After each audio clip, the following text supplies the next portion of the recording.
जरूरी है। नमस्कार दर्शकों, ये MNS न्यूज नेटवर्क और आप देख रहे हैं MNS न्यूज टीम। मैं हूं आपके साथ शुभांगी। तो आइए देखते हैं आज की कुछ खास खबरें। एक नजर डालते हैं आज की हेडलाइंस की ओर। अमेरिका और यूके में दिवाली उत्सव शुरू, पीएम मोदी ने दी बधाई, वसुधैव कुटुंबकम का दिया उदाहरण।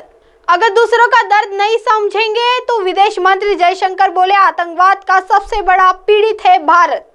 आंध्र प्रदेश रेल हादसे पर सचिन पायलट ने जताया दुख, मृतकों के प्रति व्यक्त की संवेदना। आइए देखते हैं खबरें विस्तार से।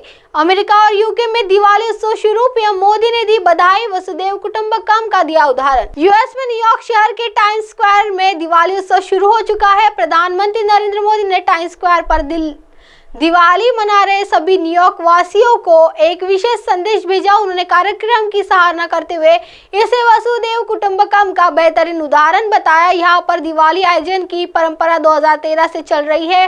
पीएम मोदी ने अपने संदेश में कहा, दिवाली के हर्षोल्लासपूर्ण यह शुभ अवसर पर हार्दिक बधाई और शुभकामनाएं। टाइम्स स्क्वायर पर इस साल के दिवाली समारोह की theme United colours of America वसुधैव कुटुंबकम की भावना की एक और अभिव्यक्ति है। दिवाली जैसे उत्सव में देश, धर्म, जाति, पंथ या रंग की बाधाओं से परे है। यह त्योहार बुराई पर अच्छाई की जीत और अज्ञानता पर ज्ञान की रोशनी के प्रतीक रूप में व्यापक रूप से मनाया जाता है। यूके में भी दिवाली उत्सव का आयोजन, इधर लंदन में मेयर ने ट्राफल्गर स्क्वायर में वार्षिक दिवाली उत्सव का आयोजन किया। इस निःशुल्क सार्वजनिक कार्यक्रम में भारत के विभिन्न हिस्सों से भारतीय पारंपरिक नृत्य, संगीत, गतिविधियां और भोजन शामिल थे जो त्योहार की भावनाओं को दर्शाते हैं। इस दौरान कुछ स्थानीय लोग भी इस उत्सव में शामिल हुए, जिसमें एक महिला ने बताया, मैं यहाँ पहली बार आई हूँ। मैंने इस दिवाली उत्सव का भरपूर आनंद लिया। मुझे नृत्य करना पसंद है और मैं अपने दोस्त के साथ आई थी और हमने हर समय नृत्य किया। यह रोशनी का त्योहार है। यहाँ का माहौल अद्भुत है और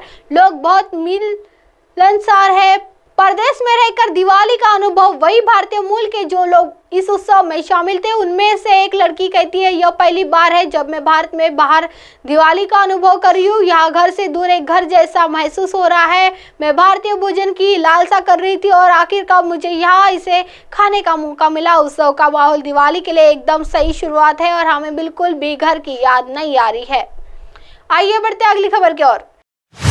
अगर दूसरों का दर्द नहीं समझेंगे तो विदेश मंत्री जयशंकर बोले, आतंकवाद का सबसे बड़ा पीड़ित है भारत।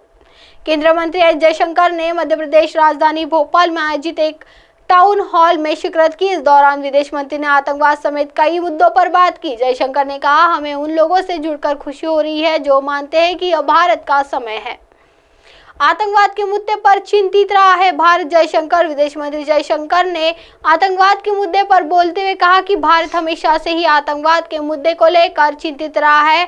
भारत ने आतंकवाद पर हम लगाम लगाने के लिए द्विपक्षीय बैठकों से लेकर संयुक्त राष्ट्र की बैठकों तक इसे उठाया है। विदेश मंत्री एस जयशंकर ने कहा कि भारत आतंकवाद को तब गंभीर नहीं मानता जब तक इसका प्रभाव दूसरे देशों पर नहीं पड़ता है। आतंकवाद का सबसे बड़ा पीड़ित है भारत।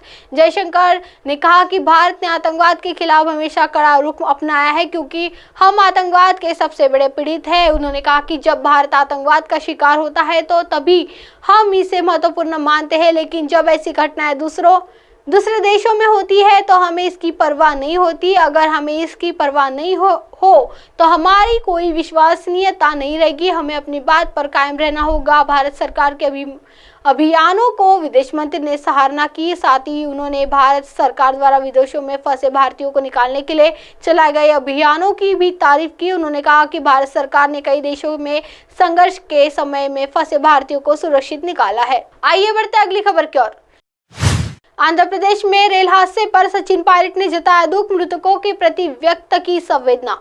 राजस्थान के डिप्टी सीएम सचिन पायलट ने आंध्र प्रदेश रेल हादसे पर दुख जताया है। उन्होंने एक्स पर लिखा, आंध्र प्रदेश के विजयनगरम में हुई भीषण रेल हादसा दुर्घटना अत्यंत दुखद व हृदय विदारक है। इस हादसे में प्राण गंवाने वाले लोगों के परिजनों के प्रति मैं गहरी संवेदनाएं व्यक्त करता हूँ। यह घायलों के शीघ्र स्वास्थ्य लाभ के लिए ईश्वर से प्रार्थना करता हूँ।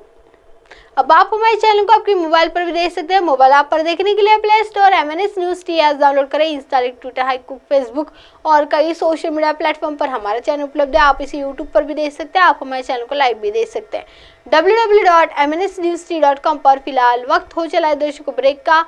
ब्रेक से लौटने के बाद देखिएगा देश और दुनिया की तमाम बड़ी खबरें। बने रहिए MNS न्यूज टी पर। नमस्कार।